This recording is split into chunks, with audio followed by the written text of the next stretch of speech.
untuk teman-teman yang akan bertanya atau ingin memberi komentar bisa langsung di live chat saja ya.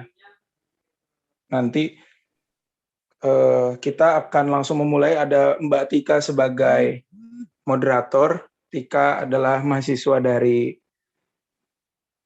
Filsafat dan Sosiologi Pendidikan ya Universitas Negeri Yogyakarta. Ntar Tika akan memandu diskusi kita, dan ini karena diskusinya informal jadi kita biarkan mengalir, dan ya untuk beberapa menit dan momen ke depan kita akan memulai dengan berbahasa Inggris ya teman-teman, jadi bisa disesuaikan di chat dan di kolom pertanyaan gitu. Tapi kalaupun nanti ingin bertanya dengan bahasa Indonesia nggak apa-apa, diketik aja.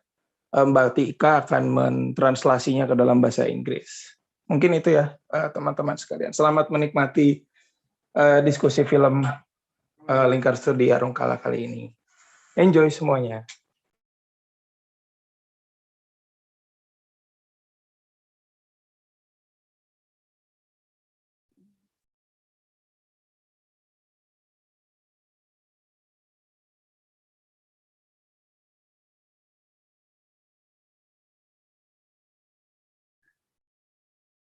Amos or Musika, I don't see or hear you.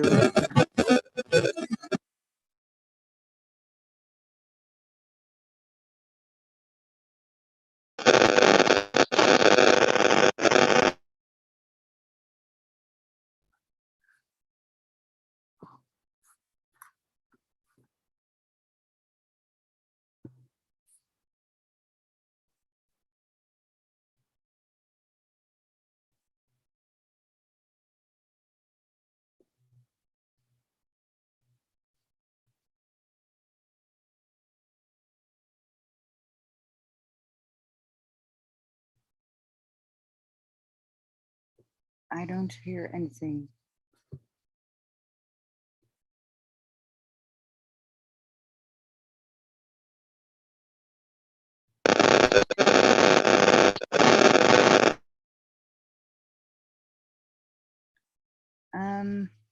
Musika, I don't know if you can hear me, but I can't hear you. I only hear.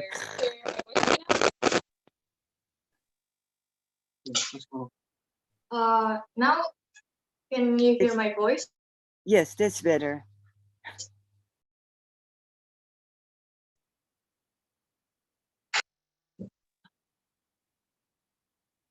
I'm sorry, there's technical problem here.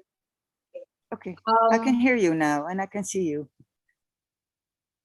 Well, we can start the discussion now. So, good evening and good afternoon for Sandra.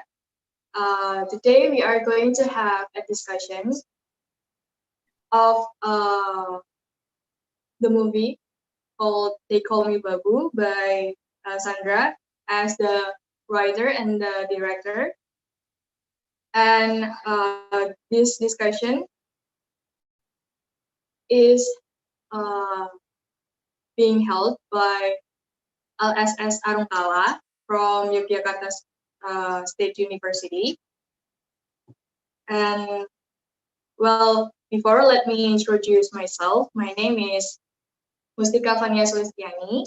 I'm a student from Yogyakarta State University, and I take philosophy and sociology education as my major. And now we have two speakers, Sandra, as I have mentioned before, the writer and the director of the movie. The title is They Call Me Babu. And also here we have Buroma, a historian and a lecturer from Yogyakarta State University.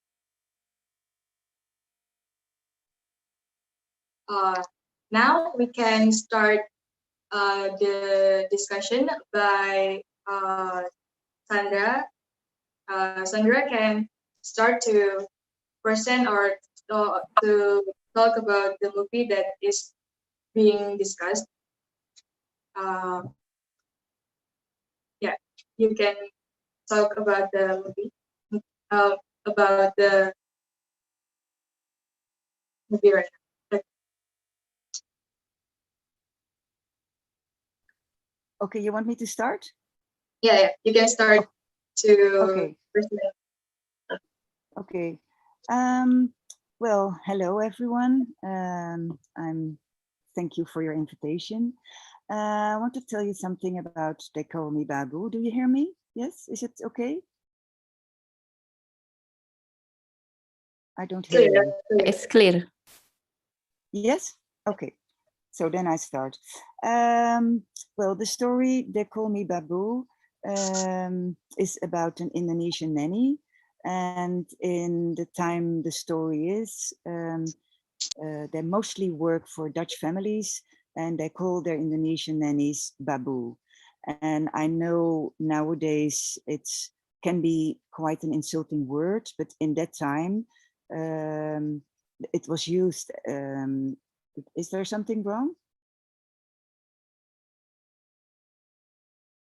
Okay, I don't know if it's because I see you talking. I don't know if I have to talk or not. Your voice is clear. Okay, thank you very much. I see a lot of going on, so I thought something is wrong. So then I go on. So when I first heard of this the Babu as a person was by my own mom. She is born in Semarang in Java, and she was raised without a mom, but with her father and a Babu. And for me, the sound, the thing she told about this person was so heartwarming, and so she really was fond of her. It was really like kind of second mother or sometimes a first mother. So I was really thinking this word was a nice word. It was like round and safe and full of love. And then I heard a lot of stories later on about this Babu, and there were all a lot of Dutch children were raised by their Babu, and they were really talking, well, with lots of love about her. So I was thinking, so what is going on? Why don't I read or see films with these Babus? Because I think they're so important in this society, and especially in the society when the Dutch, when it was the Dutch colonial side society. So I was searching for stories and for archive material. And so I interviewed a lot of people, starting with the Dutch kids or Dutch Indonesian kids in the Netherlands. But then I also went to Indonesia, and I had a wonderful guide, Sri Kushmati, and we went to Jakarta and Bandung and Yogyakarta and Surabaya, and we talked to former Babus and also daughters or granddaughters, and also people who did work for an investigation of oral history, and they had a lot of stories. But also I was looking in archive material, and the thing was, I started with home movies, and the home movies were mostly made by Dutch white male, by the fathers of these families. And I knew that almost every family that has children, they did have a Babu with them, taking care of the children. So I was sure that there must be a Babu also on the films, but most of the time there wasn't, because the films were made for the Dutch families in the Netherlands to show like, this is how we live, this is our house, this is our garden, these are the people who are working for us. And again, the most important, these are our children. So the moment I saw a child in the center of this archive material, I thought there must be a Babu nearby, but most of the times I couldn't see them. And when I looked very good, sometimes I saw like a tree in the background waving. And when the child was making his first steps, I saw like somebody, and he almost felt, I saw like somebody was running nearby and trying to help this child. So, and I was lucky that I found a family who also filmed their Babu. They were very fond of their Babu. And so she was also in the center of this, this archive material. And in the film, I think you have seen the film, but if not, she's working for a Dutch family. And this Dutch family, she has to take care of the youngest guy. He's called Jantje, and his sister called Tilly. I found Tilly when she was like in her 90s and even a little bit loose in her memory, but she really remembers her Babu. And she told me a lot of stories about her. So I had a lot of first stories about this Babu. And so I started my research with having stories. I don't know. I don't see the moderator anymore, so I'm not sure if she wants me to talk on or if she has a question.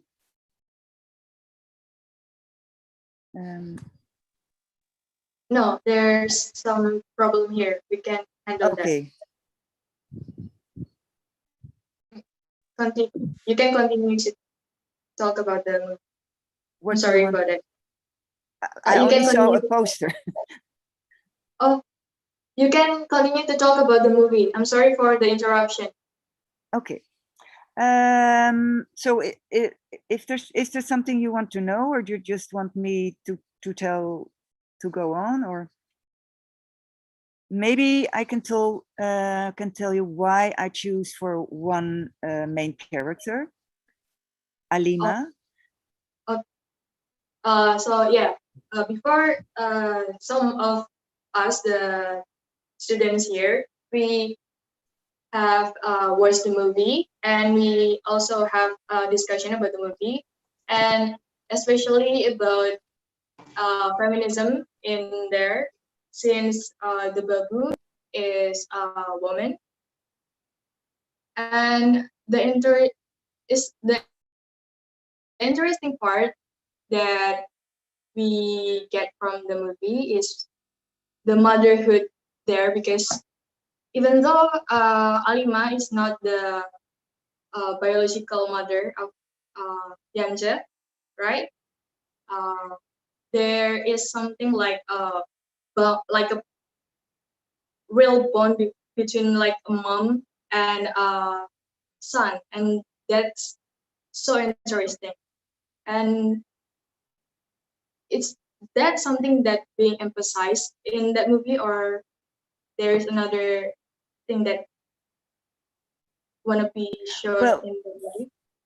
For me, it was very important I make the decision for the perspective of a young Indonesian woman to look at our history, the history of the Netherlands and Indonesia, because most of the stories are about white men and made by white men. And I was very interested in the story of a young female, a young poor female who hasn't any power at all in this whole power play around her, because you know I choose the period of 1939 till 1949, and there are three periods: the Dutch period, the Japanese period, and the Revolution. And so you know, she's in this way, she's not the ruler. But she has to deal with the rules around her, and so she that made her, like, for me, a very interesting person, because I really wanted to show the history of just a human being and who has to deal with the rules, and that somebody upstairs said, okay, now you know you have to look at this way because that's the way we do it, and now you have to look at that way because that's the way we do it. and she is just trying to find her own way. And she kind of felt family with the Dutch family, even if they're from different cultures and also from different backgrounds. I heard a lot of stories that the children who were raised by their former Babus were very attached to her.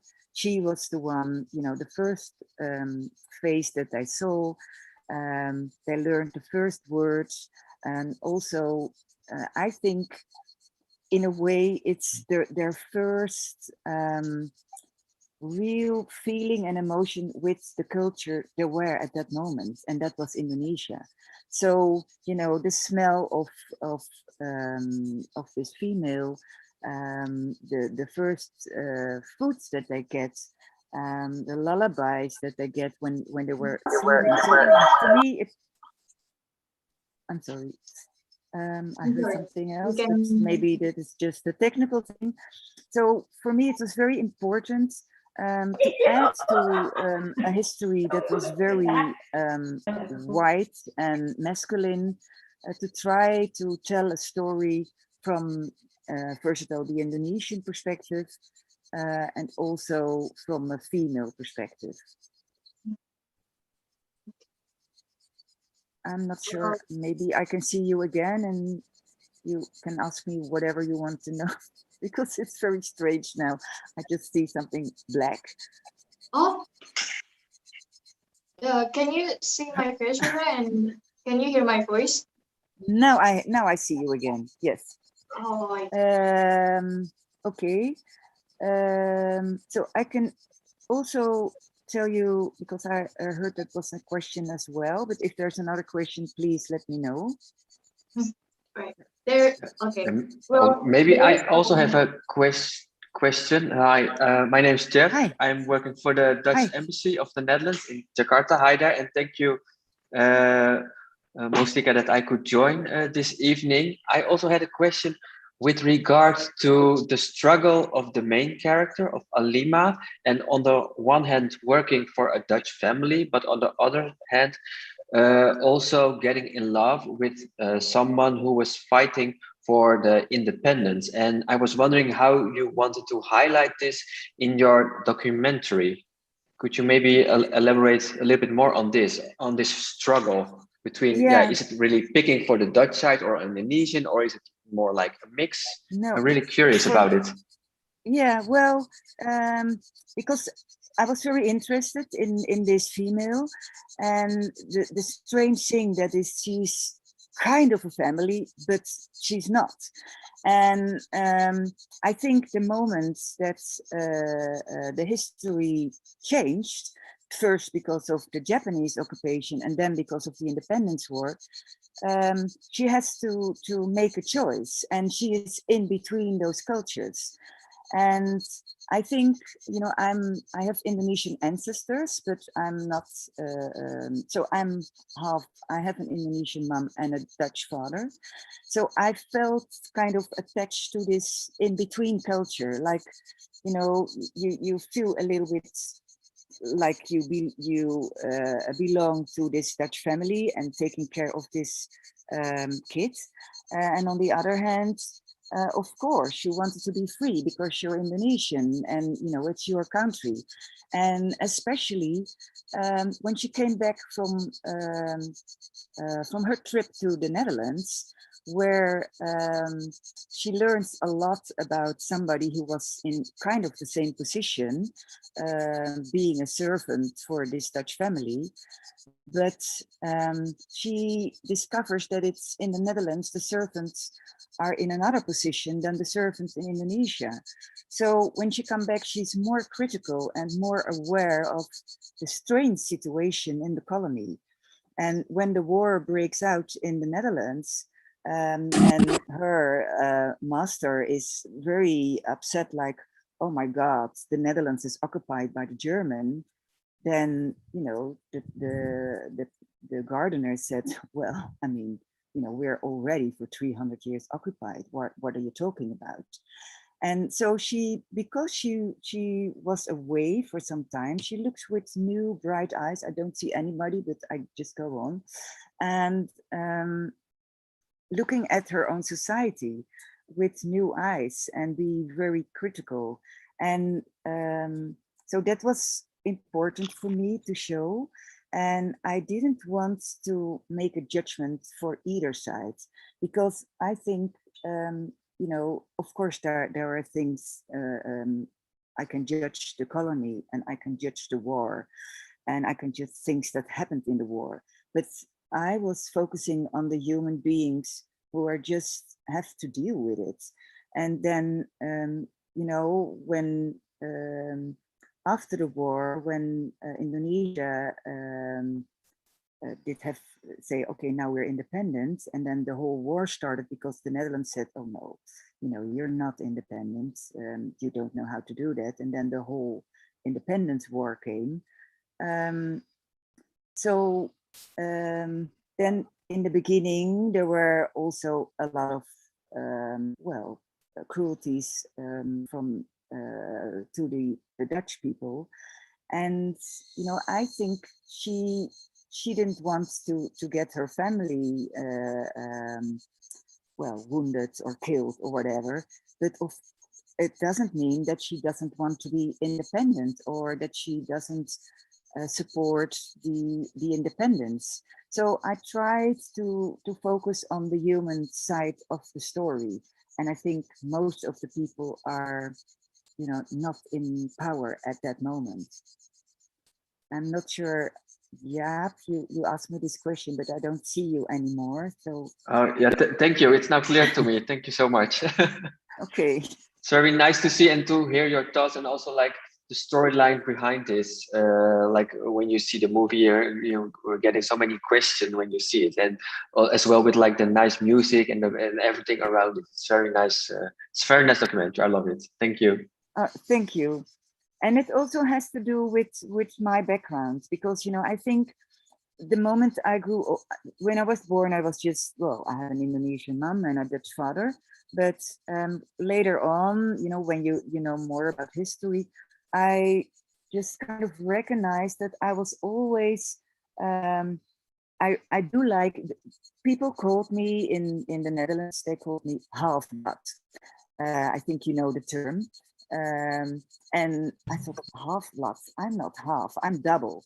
And I'm very proud that I have the luggage from the Netherlands and the luggage from Indonesia. And I think from that point, I'm always, when people want me to put in one corner, like you are this or you are that, I'm always thinking like, I'm not sure, you know, I always am interested also in the other side. And that's what is interesting for me about the Babus, you know, working for Dutch families in this strange time. So maybe there is another question from somebody else, or somebody wants to know about research, or Roma wants to say something. Well, can you hear my voice right now? Now I hear you. Okay. There is a question from Chapaka. Is there any difficulties that you found to collect all of the data, ma'am? Like maybe about the process of making the movie? Yeah, it was a big journey. I have seen like 500 films, and starting with home movies, because I thought I could find some images of Babus there, but I also looked for like company movies from tea and rice and kapok, as you have seen in the film. But also anthropological films like, okay, now we are in Java and the people here are living like this and they're making like that. So this kind of movies, and also propaganda films. And they're from Japanese side and from the Dutch side and from Indonesian side. But the thing is, then it's always very important to, you know, put away the comments. Most of these 500 films were without sound. So that made it in a way easy. So I could really look at the images. But when there were propaganda films, you know, like for instance, there is this images in the film where Indonesian women sing a Japanese song. And the commentary is, you know, all the Indonesian are very happy with us. And one day, you know, they're part of our big Japanese empire, and see how happily they are singing our Japanese song. But when I put away this commentary and I look closely at the faces of the Indonesian girls, they were so sad. You know, they sing the words, but they're very, very sad. So in the end, I described all these 500 films. And then when I was at the edit, I took like 179 films. I used 179 films. And in the end, there were like 1,001 images in this film. But there were also things I knew from stories, but I couldn't find images for them. And I really, I made a decision. I only want to have archive material. I don't want people to talk about the Babus. I really wanted to tell the stories from the Babus. And I also looked closely to a lot of films about the Indonesian culture, because I was looking for emotions like love and pain and fear, and also war. So as you have seen, I used cockfights and crocodile fights to kind of, well, you know, establishing the war, and also her fear of losing her beloved one.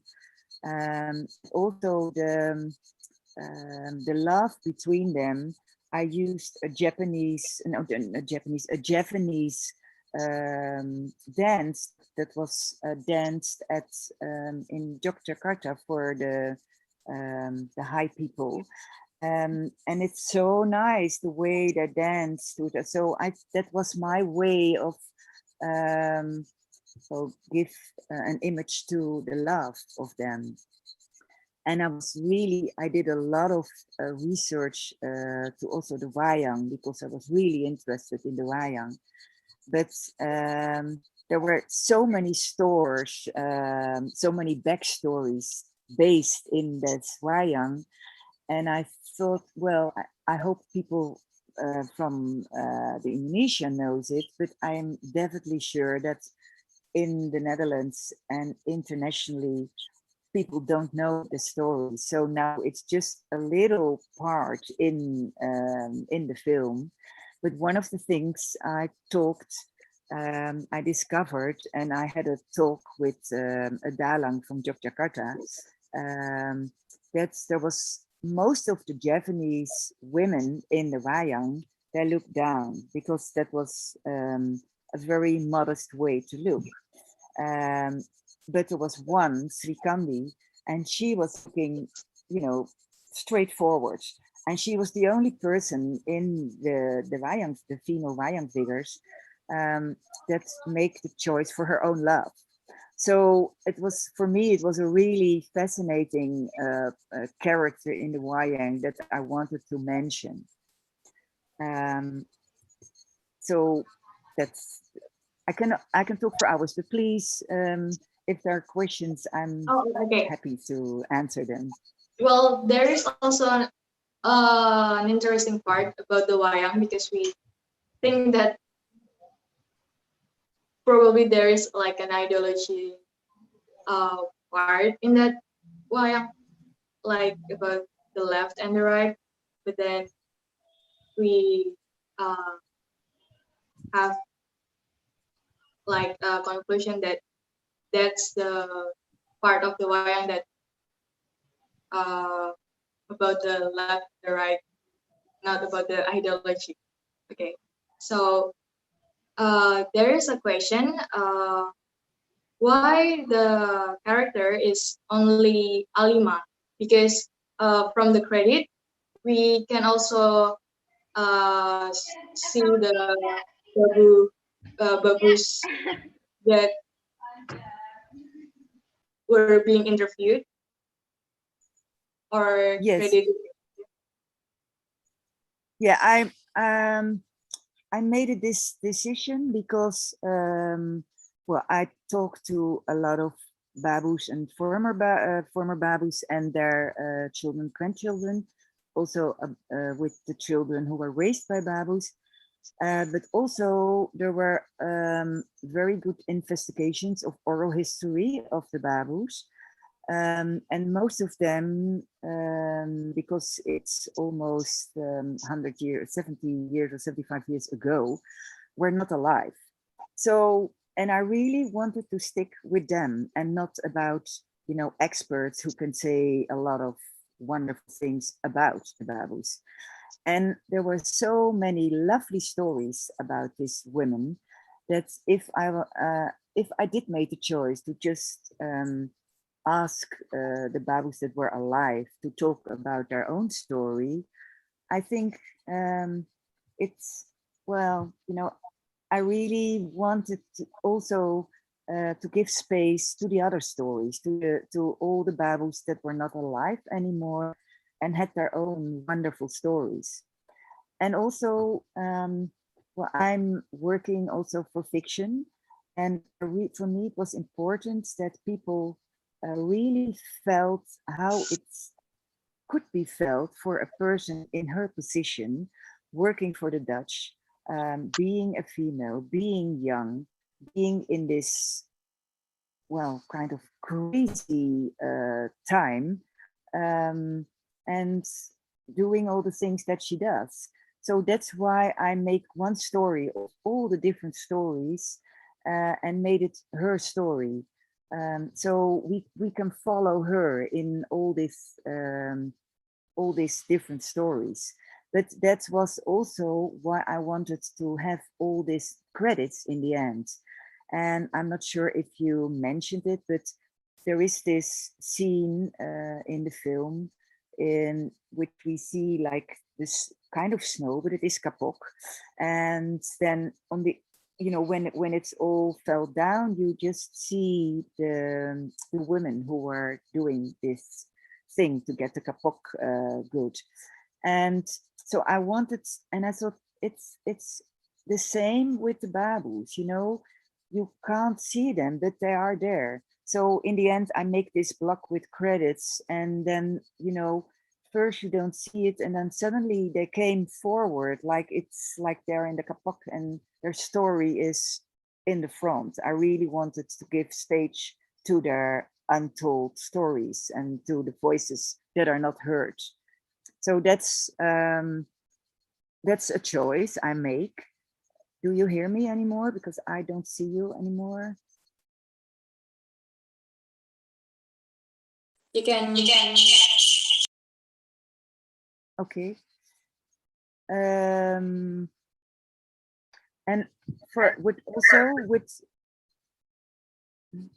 with the archive material, because I saw wonderful material, but for me the main focus was I always wanted to show the material, the images that was possible for her to see.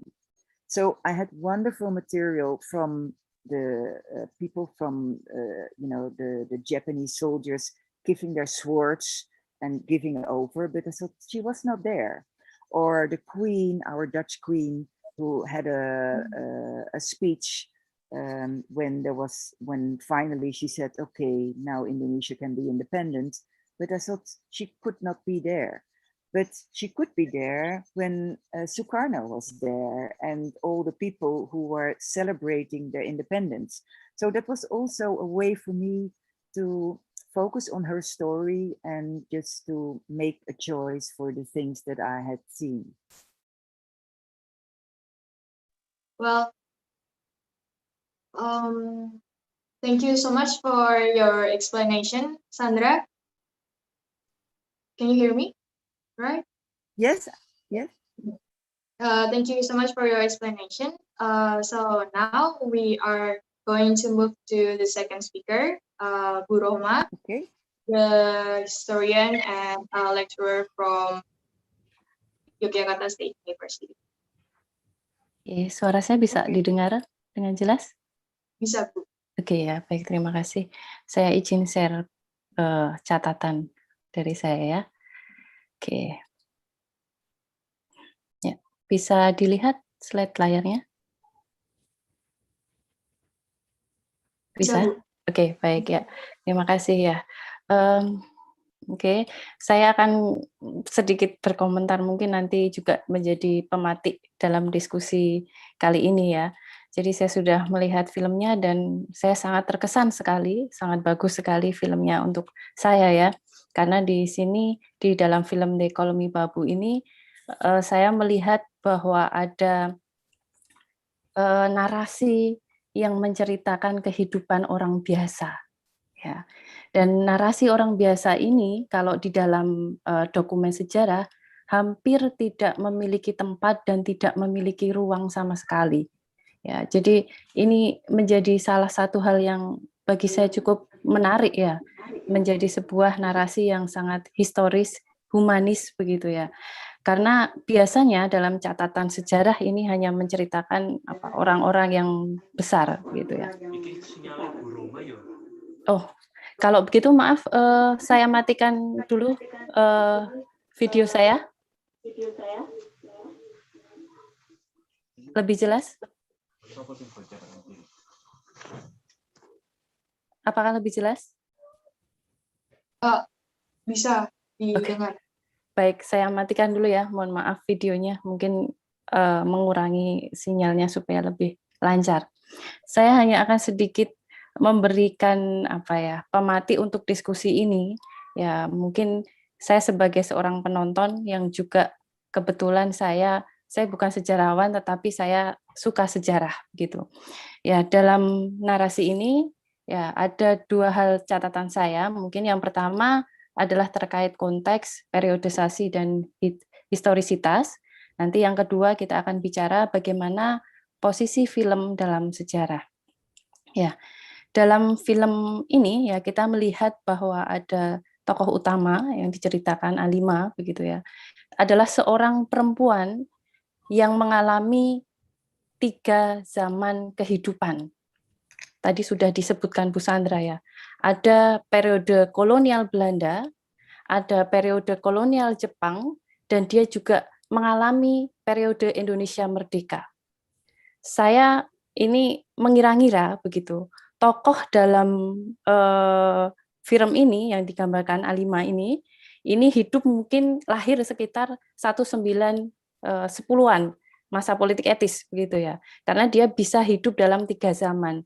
Dan orang-orang yang hidup dalam 3 zaman ini ya kalau dalam catatan sejarah adalah orang yang memiliki pengalaman yang cukup unik yang tidak dimiliki oleh generasi sesudahnya. Jadi ini adalah generasi yang cukup spesial karena mereka hidup dalam 3 periode sekaligus. Mohon maaf, sepertinya ada yang bocor. Oke, baik, bisa saya lanjutkan ya. Ya, ini 3 periode ya saya. Kemudian tokoh yang digambarkan di dalam film ini ya, ini adalah seorang perempuan. Ya, tadi saya sudah menyebutkan bahwa dia hidup dalam 3 zaman, tetapi dia juga hidup dalam lingkungan sosial yang menurut saya cukup menarik. Pertama, dia harus bertemu dengan yang namanya budaya kolonial dengan stratifikasi sosial yang cukup tinggi waktu itu. Tokoh dalam film ini ya, Alima adalah perempuan dari golongan pribumi, golongan yang paling rendah ya. Pribumi saja kan masih dikelompokkan waktu itu ada bangsawan, dia dari golongan petani, saya lihat adalah dari golongan yang rendah sehingga tidak memiliki kesempatan ya layaknya pribumi yang golongannya lebih tinggi yaitu bangsawan. Ya, jadi kesempatan dia lebih terbatas.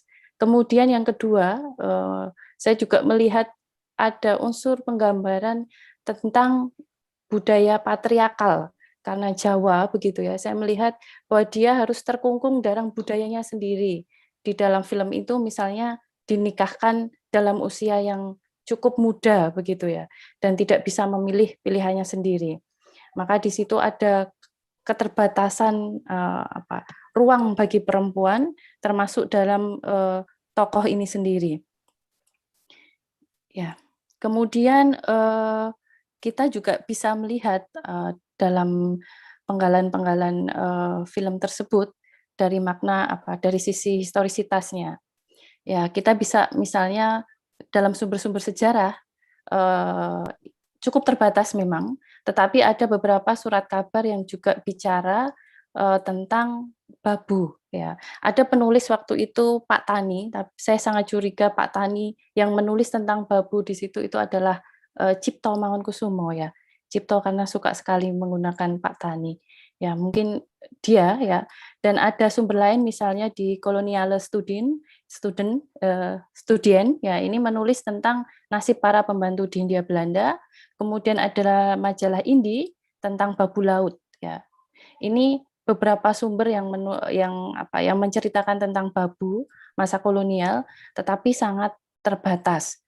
Ya, di samping ini ada sebuah gambar ya, teman-teman bisa melihat ini adalah asrama persinggahan yang didirikan di Belanda waktu itu untuk rumah singgah atau wisma para babu. Sepertinya sekarang masih ada di, mungkin nanti bisa ditanya ke Bu Sandra, tapi setahu saya ini masih ada di Amsterdam, Den Haag, dan Leiden, mungkin di daerah Indische Buurt ya, yang ada Sumatera Straat, Java Straat begitu ya, nama-nama jalannya itu menggunakan nama-nama Indonesia. Nah, gedung ini sepertinya masih ada saat ini. Nah, ini adalah sumber yang bisa ditelusuri ya, sumber sejarah salah satunya beberapa tadi untuk menjelaskan tentang persoalan babu pada masa kolonial, tapi memang sangat terbatas. Ya, kemudian di dalam narasi film itu kita misalnya melihat tokoh yang cukup menarik ini adalah Alima ini pergi ke Belanda begitu, mengikuti tuannya begitu ya. Di situ kita bisa melihat ada transnasional ya, meskipun ya mobilitas dia itu lintas geografis begitu. Dan ketika dia tinggal di Belanda, ya Alima ini ada cuplikan sepenggal tentang karnaval.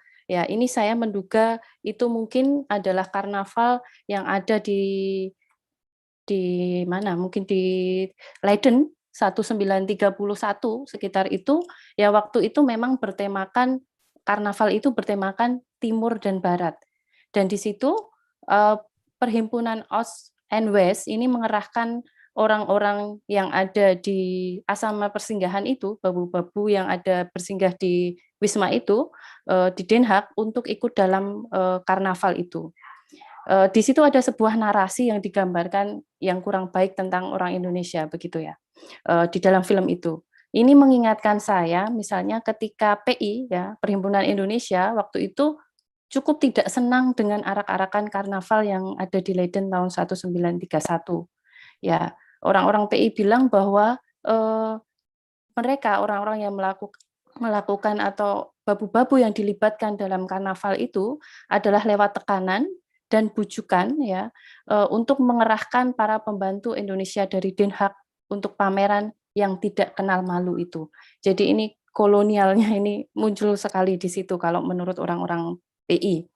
Nah, kemudian kita juga bisa melihat lagi banyak peristiwa sejarah dalam film itu ya, yang saya juga melihat misalnya di periode berikutnya adalah periode Jepang. Ini periode yang sangat singkat, pendek, tetapi sangat menyakitkan begitu kalau bagi bangsa Indonesia ya. Meskipun kadang-kadang kita tahu dalam buku sejarah anak SMA ini tidak disebut kolonial, padahal ya ini adalah periode singkat yang sangat menyakitkan sekali. Di situ digambarkan ada aspek saya melihat rekaman petani yang membajak sawah dengan menggunakan bambu, itu mengingatkan saya tadi kalau Bu Sandra bilang ini adalah mungkin film dokumen propaganda, tapi mengingatkan saya bahwa itu sebetulnya ada narasi tentang bagaimana Jepang memacu produktivitas bahan pangan di Indonesia. Sampai saat ini, petani di Indonesia menggunakan cara yang diminta Jepang, dengan menanam padi dengan cara lurus, urut begitu ya, kemudian berjarak kalau tidak salah 1 cm atau 2 cm, nanti bisa dicek kembali, yaitu ada di dalam penggalan film itu. Ya. Nah, ini dulu kalau petani Indonesia sebetulnya menggunakan sistemnya itu acak-acakan kalau nanam padi itu. Tapi sejak Jepang itulah ya, itu kembali mengingatkan saya ini dalam sejarah sosial. Ini dari situlah ya, itu sebuah titik perubahan untuk pertanian di Indonesia, terutama untuk penanaman padi yang sampai saat ini masih diterapkan. Nah, kemudian juga tentang perubahan penanaman jenis varietas padi, ya itu juga digambarkan di dalam film itu ya. Jadi menurut saya ini sejarah kecil-kecil yang muncul dan sangat menarik sekali. Ya, varietas padi yang ditanam harus berbeda. Ya, pada masa periode Jepang itu ada di narasi film, dan menurut saya ini juga sebetulnya menggambarkan waktu itu memang Jepang meminta untuk menanam jenis varietas yang cepat panen karena untuk menyokong perang dunia kedua waktu itu ya. Ya, kemudian ya ada hal lain yaitu di periode revolusi yang saya juga cukup menarik di dalam film itu digambarkan sedikit meskipun tidak secara terbuka tapi ada gambar titik ya konteks tentang peristiwa Bandung Lautan Api, narasi bumi hangus ya. Ketika si tokoh ini kemudian harus pindah ke Jakarta. Nah, puncak dari cerita itu yang cukup menarik bagi saya ya di sini, ini saya salin dari narasi film itu, ya, "Ibu, aku larikan diri ke Jakarta." Nah, ini setelah peristiwa bumi hangus tadi. Ribut mati, keluarganya paksa aku kawin dengan kakaknya. Ya, sama ribut, aku punya cita-cita sendiri tentang anak perempuan, boleh memilih sendiri, dan anak perempuan boleh pergi ke sekolah. Kematian ribut akan jadi dasar masa depan itu, masa depan yang dibangun dari masa lalu. Bagi saya ini adalah puncak dari 3 periodisasi besar yang saya sampaikan secara sekilas tadi. Dan dari melihat film itu, ini ya, apa yang kemudian terlintas di pikiran saya, yang pertama ini adalah sebetulnya adalah proses pembentukan identitas orang biasa, begitu. Babu ini bukan tokoh pergerakan misalnya yang tentu saja ketika mereka ke Belanda untuk memperoleh pendidikan dan sebagainya punya ini berbeda ya budaya yang berbeda. Tetapi bagi saya ini justru adalah menunjukkan film ini ya mampu menunjukkan proses pembentukan identitas orang-orang biasa lintas batas geografis. Ada mobilitas transnasional dari para pekerja Babu. Ya, waktu itu memang setelah tahun 130-an ini juga ada banyak selain babu laut ya, itu juga banyak orang yang seperti mengadu nasibnya untuk menyeberangi laut sampai ke Belanda sehingga tadi rumah singgah tadi mengalami kenaikan jumlah tempat tinggal. Meskipun banyak yang dilaporkan sebetulnya mereka pergi ke sana tanpa perhitungan yang matang. Nah, di sisi lain ya, selain membentuk identitas di luar wilayah geografis Nusantara, ya di situ ada semacam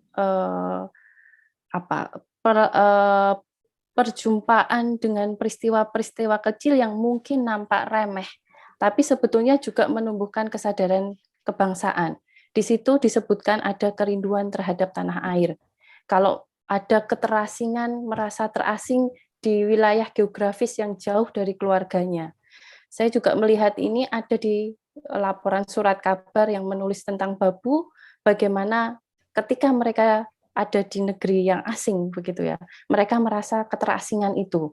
Kemudian juga ada semacam perlawanan dan kesadaran perempuan tidak hanya terhadap belenggu penjajah asing, tetapi juga terhadap belenggu negaranya sendiri, yaitu tentang belenggu adat yang dialami oleh tokoh utama di dalam film ini.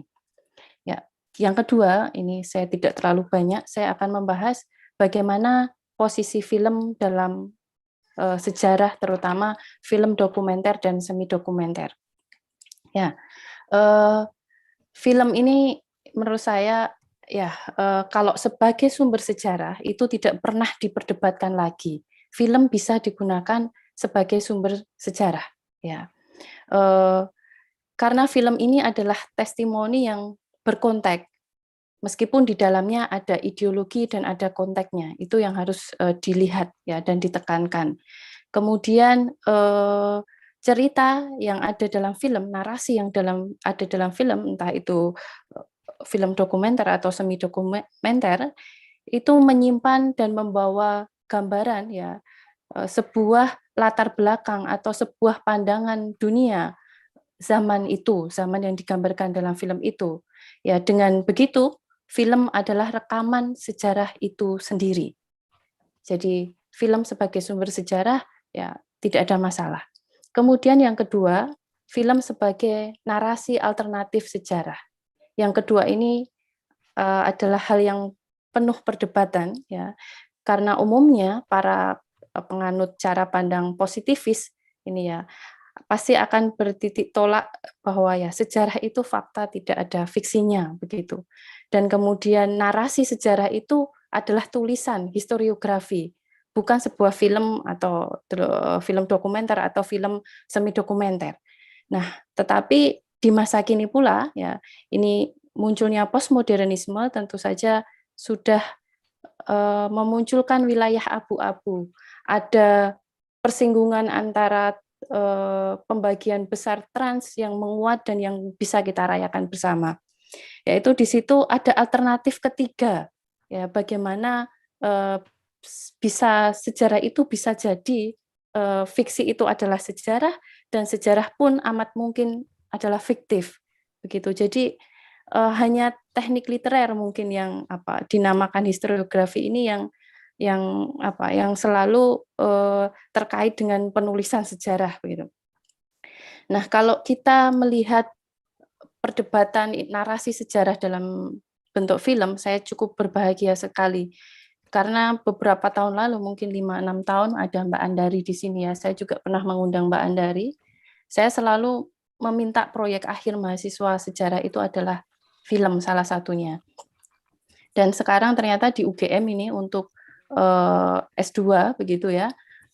Untuk tesis sejarah ini sudah bisa dalam bentuk film. Ya, meskipun di tempat kita belum ya, tetapi ini menurut saya adalah suatu hal yang cukup menggembirakan. Ya, kalau kita melihat perdebatan tadi antara bagaimana kemudian narasi alternatif sejarah dalam bentuk film ini diperdebatkan, mungkin kita bisa melihat bagaimana Foucault misalnya menjelaskan bagaimana narasi sejarah itu dibentuk. Kalau dalam perspektif Foucault ya, sejarah itu merupakan retakan-retakan yang terpisah ya. Kemudian ada sejarawan. Ya, ini nanti kerjanya juga sama dengan sutradara film kalau menurut saya. Yang kemudian menggabungkan retakan-retakan itu dan menghaluskannya. Nah, dalam proses ini ya tentu saja narasi sejarah ini dibawa ke dalam titik tertentu sesuai keinginan sejarawan atau produser atau dalam film ya. Ini sama sebetulnya di situ ya. Makanya kemudian ada proses penghalusan itu sendiri yang menurut Foucault itu ada 3 dalam proses penghalusan, teknik penghalusan pembuatan narasi tadi, merekonstruksi sebuah peristiwa sejarah, yaitu ada teknik pemilahan, kemudian ada teknik pengelompokan, dan ada teknik normalisasi, begitu ya. Jadi kalau bagi saya ya, baik film dokumenter ataupun semi dokumenter ini memiliki kesamaan kerja dengan sejarawan. Ya, bedanya adalah begini. Kalau dalam narasi sejarawan yang bentuknya tulisan, itu biasanya cukup ketat dengan yang namanya catatan kaki dan sumber-sumber. Tujuannya untuk apa? Supaya pembacanya bisa cross-check atau menafsirkan ulang kembali kebenaran data tersebut begitu. Ini mungkin yang tidak ada dalam film, tetapi secara garis besar ya para sutradara ini juga melakukan kerja yang sama dengan para sejarawan. Ya, bedanya tadi cuma tidak ada catatan-catatan yang begitu ketat tadi. Tetapi historiografi dalam penulisan sejarah yang merupakan akhir dari sebuah narasi sejarah itu juga dilakukan oleh para pembuat film. Ya, bagi saya ini film adalah justru merupakan narasi sejarah yang sangat humanis. Ya, karena di situ mempunyai kelebihan untuk meletupkan segala emosi yang menggugah jiwa kita, yang kadang-kadang atau jarang kita temui dalam narasi sejarah yang bentuknya tulisan. Ya, dan mungkin kita juga bisa melihat ya bahwa meskipun dalam film dokumenter atau film semi dokumenter ya ini juga mengalami proses pengeditan dan sebagainya sama yang dilakukan sejarawan ya, tetapi bagi saya ini tetap bisa menjadi sebuah alternatif model interpretasi dari peristiwa masa lalu ya, karena meskipun demikian ya kita ingat bahwa dalam film dokumenter maupun semi dokumenter di situ ada namanya tokoh, alur, periode atau ide-ide di dalamnya yang masih bisa kita lacak. Karena sekali lagi bahwa narasi itu tidak sepenuhnya benar, karena narasi itu berkonteks dan berideologi. Ya, baik, terima kasih. Itu kira-kira dari saya, dari komentar saya setelah melihat film Ibu Sandra yang sangat bagus sekali. Menurut saya ini sebuah upaya yang luar biasa untuk mengumpulkan dan menggabungkan dokumenter, kemudian memberikan sebuah narasi yang sangat apik.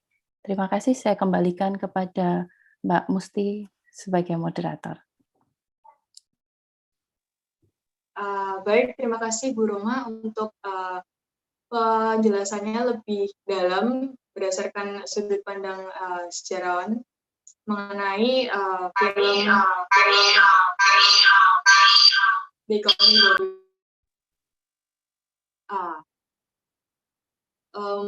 Mungkin selanjutnya akan kami translate terlebih dahulu ke Bu Sandra terkait penjelasan dari Bu Roma. Sandra, can you hear me? Yes. Okay. We are going to translate the explanation from Bu Roma to you. So from Bu Roma, we can get some points. Alima as the daughter of the indigenous peasant class, and also lived in Japanese patriarchal structure. And then maybe it's interesting more than give me the whole translation. I'm very interested, but I can also hear it later. But maybe Roma has a question for me. I saw some photographs that I recognize. So maybe, now that we're together here, maybe she has a question for me. I'm interested. Oh, well, there is a question from Bu Roma that can be confirmed. Maybe Bu Roma can open your mic and then just talk to Sandra. Okay. Oke, sebentar. Ya, yang sorry, pertama. Roma. Halo. Yes, I know. I don't understand it, okay. But I try to follow it. When I was working, I had a wonderful translator, really Adriaans. So that's the one who translate everything for me. And well, yeah. But I'm very interested in your way of looking at it, and if maybe you have questions about things that I didn't say, but that are really your questions. Oke. Ya, pertanyaan saya mungkin untuk Bu Sandra ya.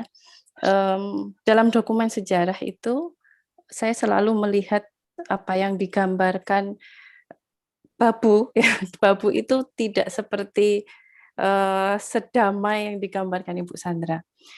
ada semacam pergumulan di situ seperti di rumah singgah tadi yang saya sebutkan. Di situ ada tempat pengaduan para babu yang biasanya ya juga mengalami ketidakadilan dari majikannya. Kenapa Bu Sandra tidak memilih menggambarkan unsur itu ada di dalam cerita ya.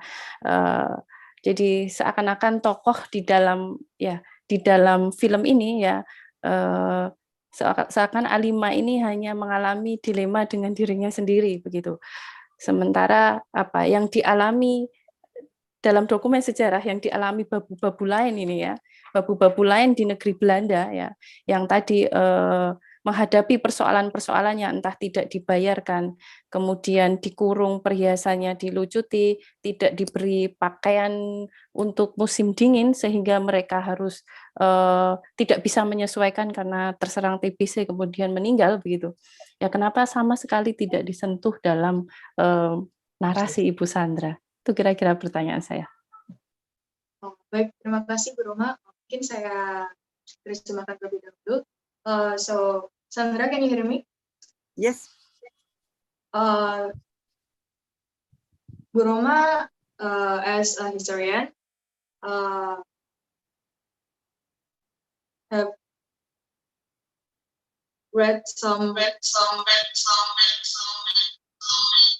historical documents that show the struggles of the Babus, and also there is a dormitory for the Babu that has been shown in the picture that was presented by Bu Roma.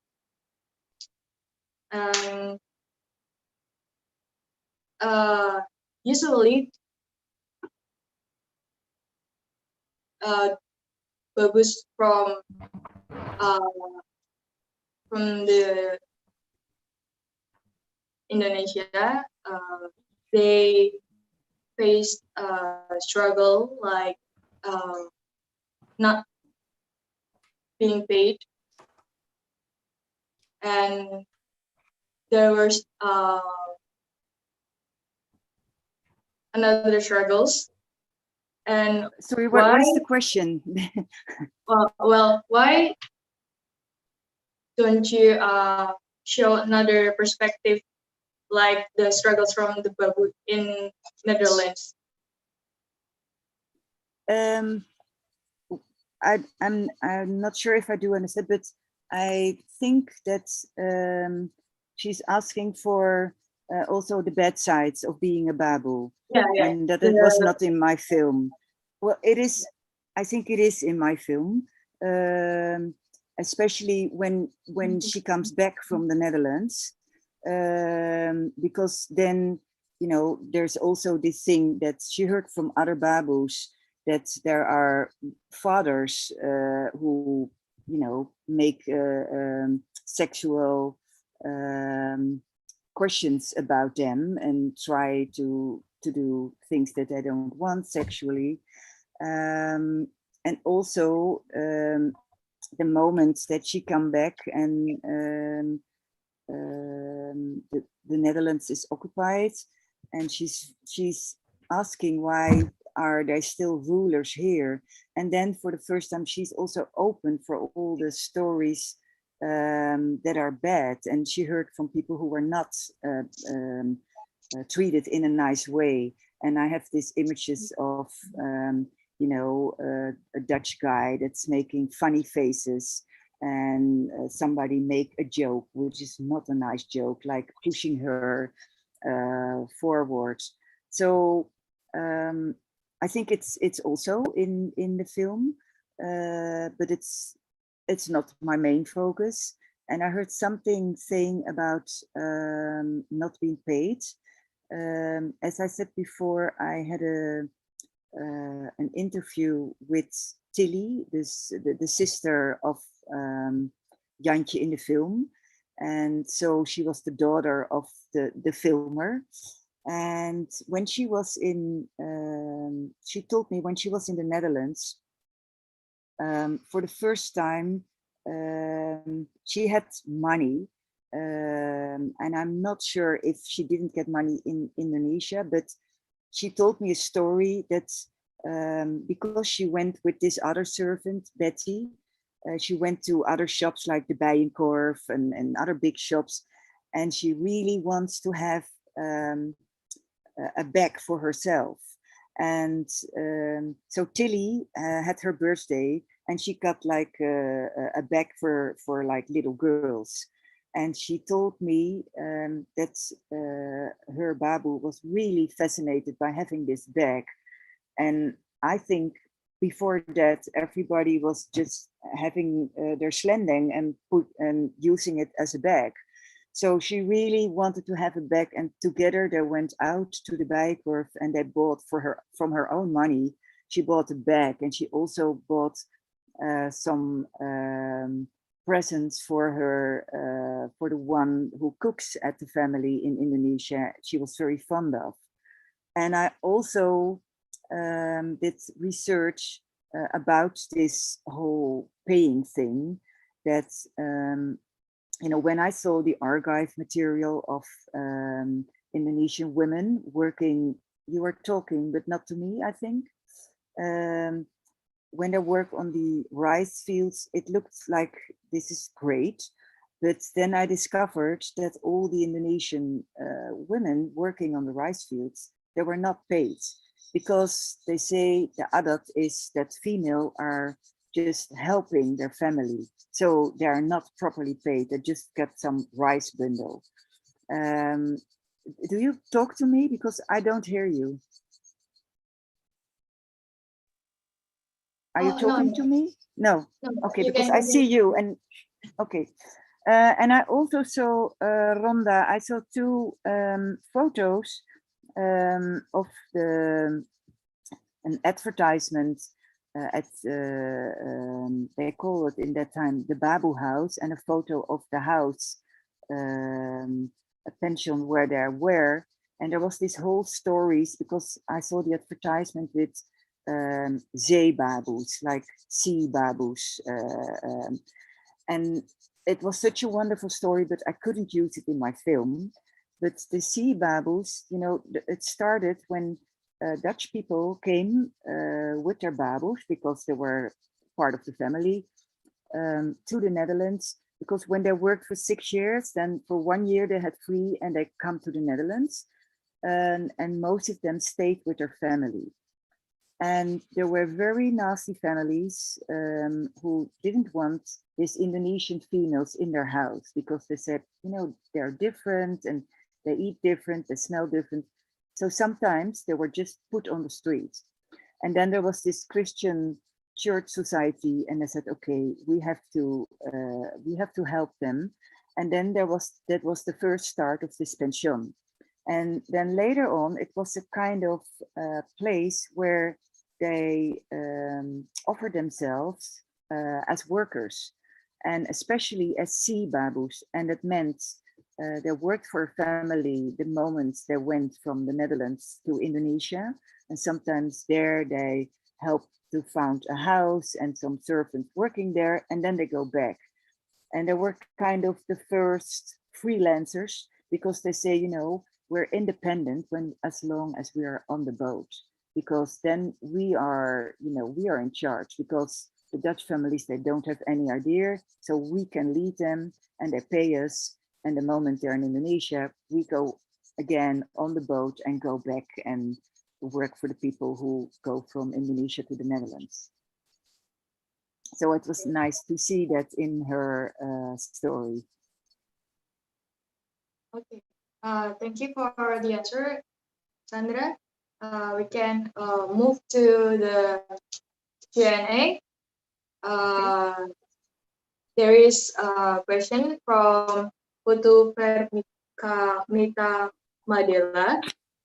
The question is, have you still keep in touch with Yancha's family? I'm wondering over his family or their descendants. So that's the question. Yeah, the thing is, when I talked to Tilly, she was the only one left from the family who was on screen, who was in the archive material. And she was very old. She was in her 90s. And just like I think a half year before the release of my film, she died. But I was in touch with her son and her nephew, and through them with the whole family, and everybody saw the film, and they were very yeah, they liked that their archive material was also used for this film to give a wider range of the history. And most of the people want to know if Jantje is still alive, but he died unfortunately very young. So I didn't met him personally, but I did met Tilly. So you don't meet Jantje's personally. And okay, we can move to the next question from Christine Mira Iori. Ma'am, I want to know, why slave or Babu topic interested for you? What the most memorable things during filming? For the last, what do you expect after the documentary was released? Well, I just, it was very intuitively that I started with this story. I was just like, you know, I'm so interested in this. In my eyes, they were kind of Wonder Woman, you know, like a fairy tale. You know, I think they're really spoiled, the Dutch children as well, because they were there all the time. But you know, when I was a kid, I thought, oh, I wish I had a Babu like that. But it was strange that nobody, you know, there was some literature about it, but not much. So that was my starting point. And then I'm always more interested in the human stories than, you know, the big stories about the generals and things like that. So the thing is that history is mostly written by the winners. And I'm not interested by this winning thing. And I'm not sure who won at the end. Well, I think Indonesia won, that they have their country back. And I felt ashamed about the speech of our queen when she declared independency to Indonesia, because it was in a way like she was talking to kind of a child who was not capable enough to be independent. And it took so long that I think now for the first time our king said something about, you know, that this whole story needs an excuse. And for a long time, nobody wants to talk about it because it was very difficult. And about my expectations about the release, I worked till, well, I think 2 weeks before the release on ITVA, I worked on it. So I was just working on, you know, the whole voiceover was just, I was making it during the edit. So till the end, I was busy with the edit, and also the whole archive material was, how do you say it? I saw it for the first time really like it was. It was cleaned and made in the proper way. And then I saw things that I didn't see before. So there is this story about when she's coming back to Indonesia with Jantje. And she said, I'm so happy to see him walking on bare feet. And she really is, you know, she felt like she's the real mom because she really connected to him and he to her. But then just 1 week before the premiere on ITVA, I saw that he was wearing shoes, little sandals. So I had to change the voiceover and say something about the thing that he was wearing. So I didn't have any expectations, only that I was happy that it was finished and that I hoped people would like it. But I was maybe a little bit afraid of people, especially Dutch people who had family with soldiers, that they were angry about me also giving the other story. And the only thing I thought, well, I tried to be as integer as possible, and I didn't want to judge anybody because I thought even the young boys who were sent there, they didn't start the war, and they didn't know the real reason about the war. They thought they could just fight against the fascists, like the Germans are fascist here and the Japanese are fascist there.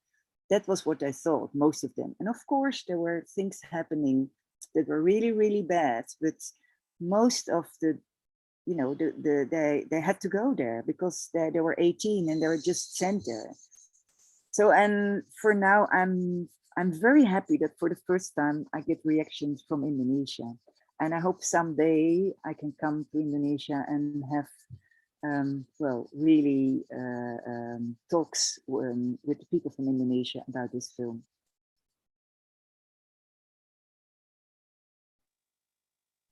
Thank you so much for your answer. I think the last question is for Bu Rohma about historiography, and it's in Bahasa Indonesia from Asta Mulyana. Apakah penyajian sejarah lewat film ini bisa dikembangkan untuk menjelaskan narasi alternatif? Sejauh apa hal ini bisa menyelesaikan problem historiografi Indonesia yang terlalu berfokus pada sejarah politik? Silahkan Bu Rohma. Oke, baik. Untuk Asta Mulyana ya pertanyaannya. Oke, baik.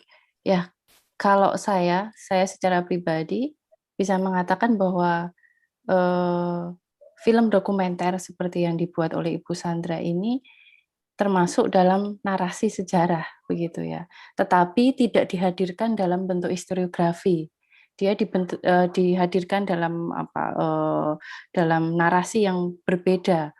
Dan justru hal yang seperti ini yang tadi karena sejarah kita fokusnya pada sejarah politik justru bisa menyentuh aspek yang sangat sangat humanis dalam sejarah kecil-kecil yang kemungkinan dalam narasi sejarah yang besar itu tidak bisa dicakup karena tadi minimnya sumber dan sebagainya sehingga tidak bisa membuat narasi secara utuh.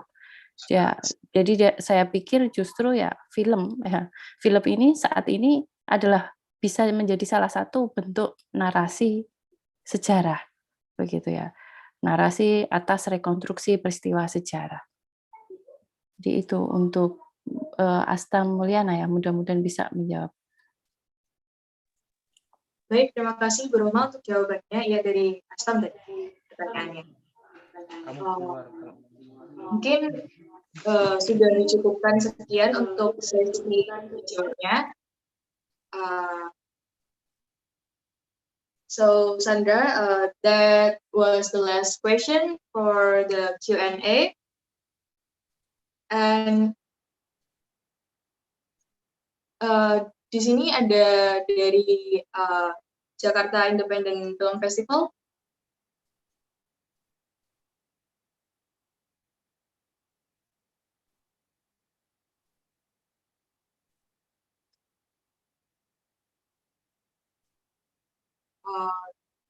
Jadi film ini They Call Me Babu itu juga bisa dicek di link yang sudah dibagikan di kolom komentar itu, dan proses pendaftarannya bisa cek di Instagramnya Jakarta Independent Film Festival. So the movie can be seen in Jakarta Independent Film Festival, and to register, you can check the Instagram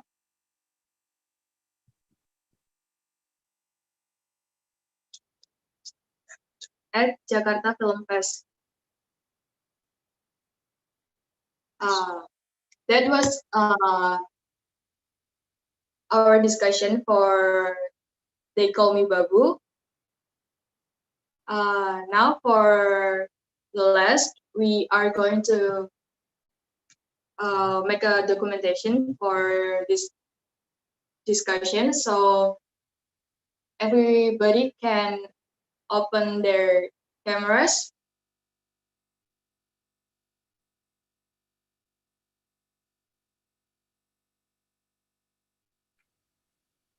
So maybe we can wait for a minute.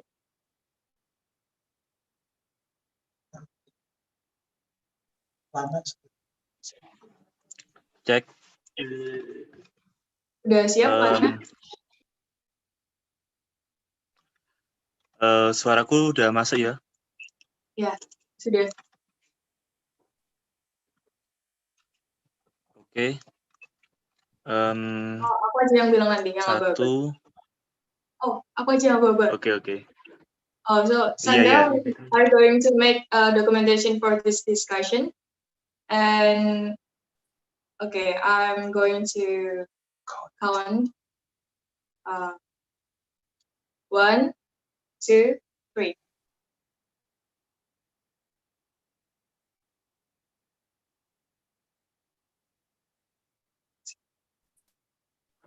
Oke, satu kali lagi. Okay, one more. 1, 2, 3.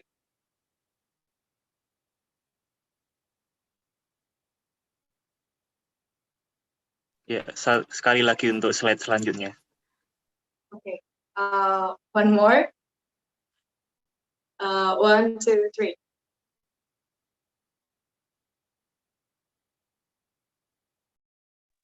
Oke, thank you.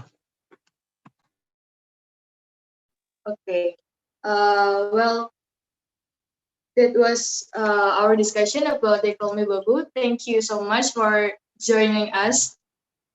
Terima kasih teman-teman sudah berpartisipasi di diskusi LSS Arungkala. Bisa juga nanti follow Instagramnya @LSS_Arungkala untuk informasi terkait diskusi-diskusi sejarah selanjutnya. Dan Bu Rohma, terima kasih sudah bergabung dan ikut menjelaskan terkait historiografi metodologi mengenai film ini. Dan thank you so much Sandra for joining us here, and we are so glad that you can join us to explain about your film. Terima kasih. And also there is a recording for this discussion, so if you want to make if you want to see the recording, it can be seen on YouTube. Jadi nanti kalau misalnya ada yang belum sempat buat nonton, bisa cek di YouTube. Linknya udah dibagiin di kolom komentar. Mungkin yang telah tadi bisa dilihat lagi. Oke, so terima kasih teman-teman. Maaf bila ada salah kata. Sampai jumpa untuk diskusi selanjutnya. Thank you so much, Sandra. Terima kasih, Bu Rohma. Terima kasih. Oke, bye. Terima kasih.